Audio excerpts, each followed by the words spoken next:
નમસ્કાર વિદ્યાર્થી મિત્રો, the HB Kapadia new high school દ્વારા ઓનલાઈન ટીચિંગમાં હું મહેશ પટેલ આપ સૌને આવકારું છું.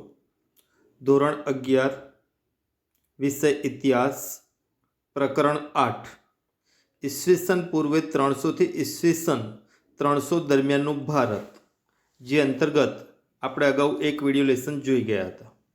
આજના લેસનમાં આગળના પોઈન્ટમાં જોઈએ આપણે કે ભારતની અંદર ઈસવીસન પૂર્વે 300થી ઈસવીસન 300 દરમિયાન અલગ અલગ ક્ષેત્રોમાં અલગ અલગ વંશોનું શાસન સ્થપાયું અને એ લોકોએ શાસન કર્યું, જેમાં પહલ્લવો પણ મુખ્ય હતા. હવે તમે જુઓ કે પાર્થિયાથી આવેલા પાર્થિયા પ્રદેશ ઉત્તર પશ્ચિમ ભાગની અંદર આવેલો, તો પાર્થિયાથી આવેલા લોકો ભારતમાં પાર્થિયન કે પહલ્લવો તરીકે ઓળખાયા. તેઓ સિરિયાની બાજુમાં વસતા હતા. સિરિયા એટલે કે આજનું જે તુર્કી પ્રદેશ છે એની નજીક આવેલો પ્રદેશ, એટલે સિથિયાની બાજુમાં વસતા હતા. એટલે તેમની સંસ્કૃતિ શક પ્રજાની સંસ્કૃતિ સાથે મળતી આવે છે, કારણ કે અહીંયા શક પ્રજાની નજીકના પ્રદેશમાં વસતા એટલે સંસ્કૃતિ મળતી આવે છે. તેથી તેમને સંયુક્ત રૂપે આજે આપણે પહલ્લવો અને શક લોકોને સંયુક્ત રૂપે શક પહલ્લવ પ્રજા તરીકે પણ ઓળખવામાં આવે છે. પેશાવર પાસે, હાલ પાકિસ્તાનમાં આવે, તો આ પેશાવર પાસે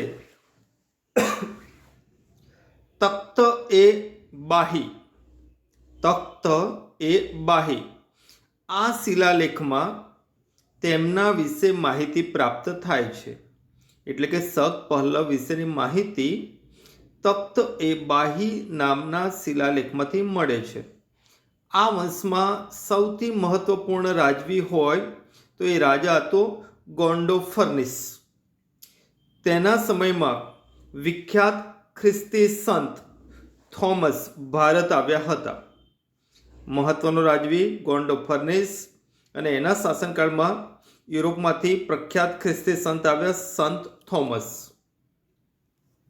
એ પછી જોઈએ કુષાણ વંશ. કુષાણ વંશ છે એનું આગમન ભારતમાં કેવી રીતે થયું? તો કુષાણ મૂળભૂત રીતે મોંગોલિયાના રહેવાસી હતા. મોંગોલિયા એટલે ચીનની ઉત્તરનો ભાગ. તે યુહેચી વંશનો રાજવી હતો. તેઓ શક અને પહલ્લવોને હરાવીને વિશાળ સામ્રાજ્યનું સર્જન કર્યું. એટલે કે જ્યાં શક અને પહલ્લવ પ્રજા હતી એ પ્રજાને હરાવી કોણે? કુષાણ વંશના રાજવીઓએ. અને કુષાણ મૂળભૂત રીતે મોંગોલિયાના રહેવાસી હતા, અને તે યુહેચી વંશના વ્યક્તિઓ હતા. આ વંશનો પ્રથમ રાજવી ભારતમાં કેઝુલા કેડફિસ હતો, અને તે પછી તેનો પુત્ર વિમ કડફિસ ગાદી આવ્યો. સમય જતાં ભારતમાં અગ્રીમ હરોળમાં બેસી શકે તેવો કનિષ્ક ઉત્તરાધિકારી રાજવી ગાદીએ આવ્યો. એટલે કુષાણ વંશનો રાજવી કનિષ્ક હતો, જેણે વિશાળ સામ્રાજ્યનું સર્જન ઉત્તર ભારતની અંદર કર્યું, જેણે કાશ્મીર, ચીન સુધી પણ યુદ્ધો કર્યા અને પ્રદેશો પ્રાપ્ત કર્યા હતા. તો આ રીતે કુષાણ વંશની અંદર થઈ ગયેલો મહત્વપૂર્ણ રાજવી એટલે કનિષ્ક રાજવી આપણે કહી શકીએ. આ પછી આવનાર કનિષ્ક. તો કનિષ્ક પ્રજા કે વંશની અંદર આપણે જોઈએ તો મોટાભાગે કનિષ્ક છે એ કનિષ્કની રાજધાની પુરુષપુર એટલે કે પેશાવર હતી. તેણે અશોક, મિનનની જેમ બૌદ્ધ ધર્મ અંગીકાર કર્યો હતો. કુષાણ રાજવી કનિષ્ક કે જેણે અશોક અને મિનનની જેમ બૌદ્ધ ધર્મનો અંગીકાર કર્યો હતો, તેણે કુંડલવન જે હાલ જમ્મુ કાશ્મીરનું હરવાન નામનું સ્થળ છે, જે એ સમયકાળમાં કુંડલવન તરીકે ઓળખાતું, ત્યાં ચોથી બૌદ્ધ સંગીતીનું આયોજન થયું. એટલે કે બૌદ્ધ ધર્મની પરિષદ ચોથી વખત કુંડલવનમાં મળી, જેમાં વિશાળ સંખ્યામાં બૌદ્ધ વિદ્વાનો જોડાયા. અહીં બૌદ્ધ ધર્મના બે ફાંટા એટલે કે બે સંપ્રદાય થયા, જે વૈચારિક અને સૈદ્ધાંતિક મતભેદો ઊભા થયા. એને કારણે બૌદ્ધ ધર્મના બે સંપ્રદાય અસ્તિત્વમાં આવ્યા, જેમાં કનિષ્ક, જે બૌદ્ધ ધર્મના બે સંપ્રદાય અસ્તિત્વમાં આવ્યા એમાં એક હતું હીનયાન અને બીજું હતું મહાયાન. કનિષ્ક કલા સ્થાપત્યનો સંરક્ષણ હતો, એટલે કલા સ્થાપત્ય ક્ષેત્રે પણ એને અનેક અજોડ બાંધકામ કરાવ્યા.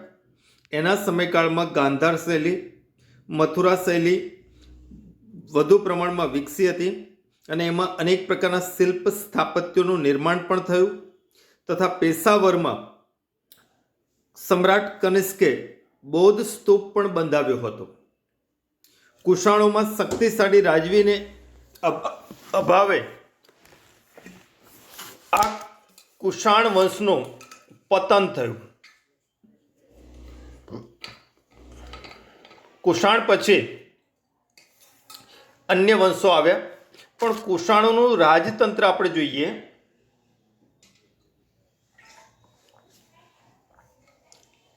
તો કુષાણોનું સામ્રાજ્ય પ્રાંતોમાં વહેંચાયેલું હતું. પ્રાંતો એટલે કે નાના નાના પ્રદેશ ભાગોમાં વહેંચાયેલું હતું. પ્રાંતોને એ લોકો ક્ષત્રપી કહેવામાં આવતા હતા. જે પણ પ્રાંત અલગ પાડવામાં આવે તો એ પ્રાંત ક્ષત્રપી કહેવાતો. જેમ કે આપણે જિલ્લા તરીકે ઓળખીએ તો ત્યારે ક્ષત્રપી તરીકે ઓળખવામાં આવતો, તથા તેનો વડો છે સંચાલક, એને ક્ષત્રપ કહેવાતો. સિક્કા પરથી રાજા અને રાજતંત્રની ઘણી બધી માહિતી આપણને પ્રાપ્ત થાય છે. રાજા મોટાભાગે દૈવી અધિકારોના સિદ્ધાંતમાં માનતા હતા. એટલે કે રાજાઓમાં દૈવી શક્તિઓ હોય છે, એટલે જે રાજા થયા હોય છે આવા દૈવી અધિકારોના સિદ્ધાંતમાં માનતા હતા. કુષાણોની વિશિષ્ટ સિદ્ધિઓ આપણે જોઈએ કે કુષાણો જે શાસન કર્યું તો એ શાસનકાળની અંદર એમને પ્રાપ્ત કરેલી સિદ્ધિઓ. તો કુષાણોનું ભારતીય સમાજ જીવન તથા સંસ્કૃતિના તમામ ક્ષેત્રોમાં મહત્વપૂર્ણ યોગદાન છે. જેમાં આપણે જોઈએ તો વિશાળ સામ્રાજ્ય એ લોકોએ સ્થાપ્યો. તો વિશાળ સામ્રાજ્ય થકી આંતરિક અને આંતરરાષ્ટ્રીય વેપારમાં વૃદ્ધિ થઈ. કારણ કે વિશાળ સામ્રાજ્ય છે એટલે આંતરિક વેપાર પણ વધારે હતો, વત્તા આંતરરાષ્ટ્રીય વેપાર પણ વિકસ્યો.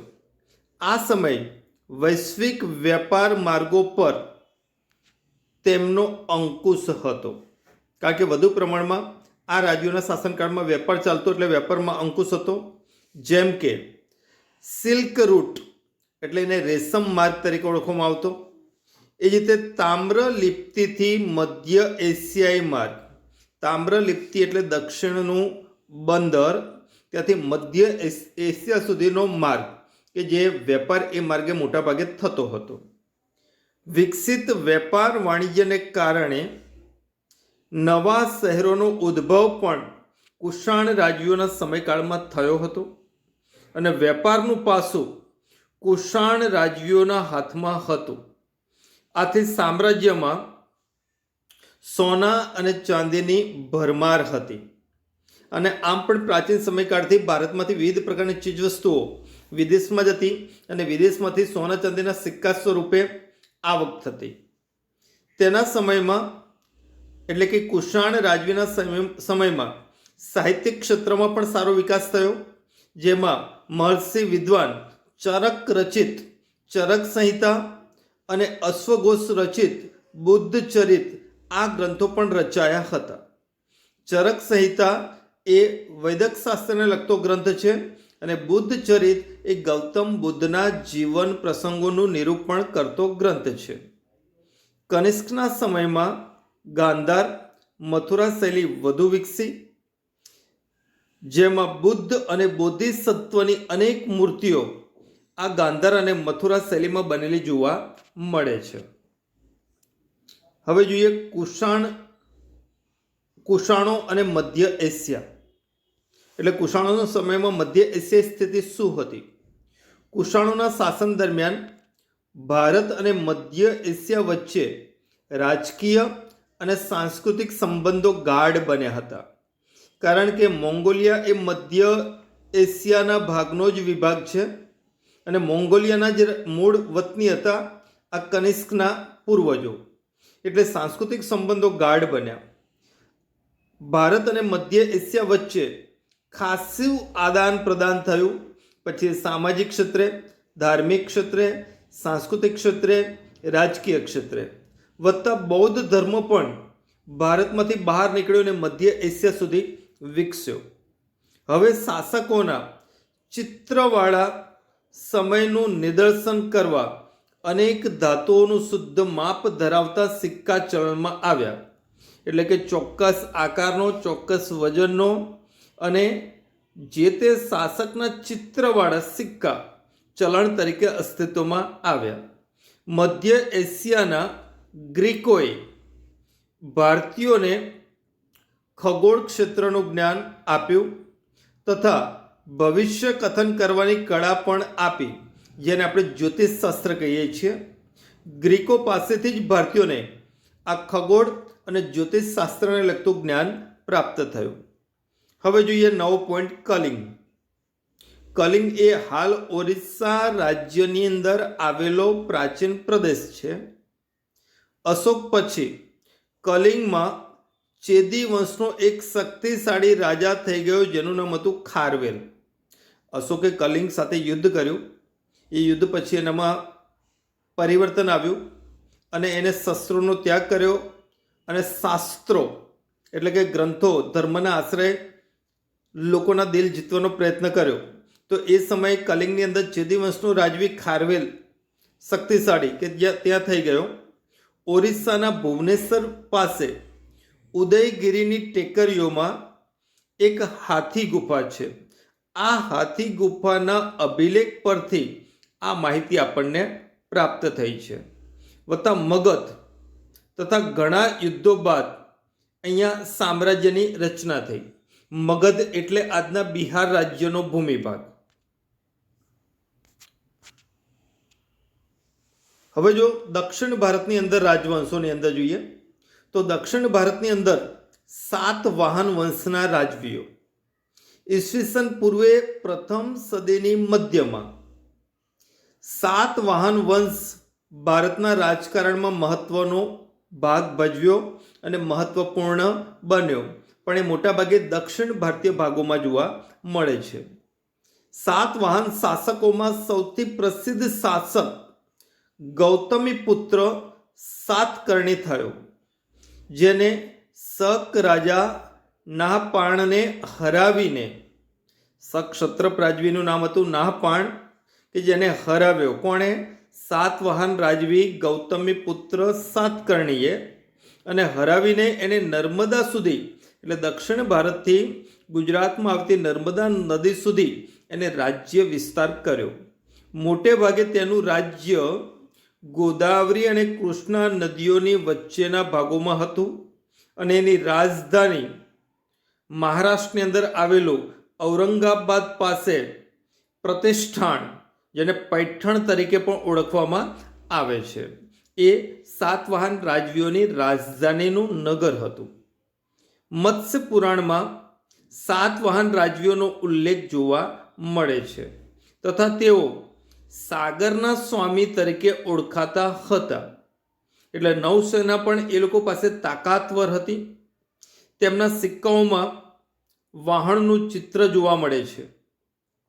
ત્રીજી સદીના ઉત્તરાર્ધમાં સાતવાહન રાજ્યનું પતન થયું.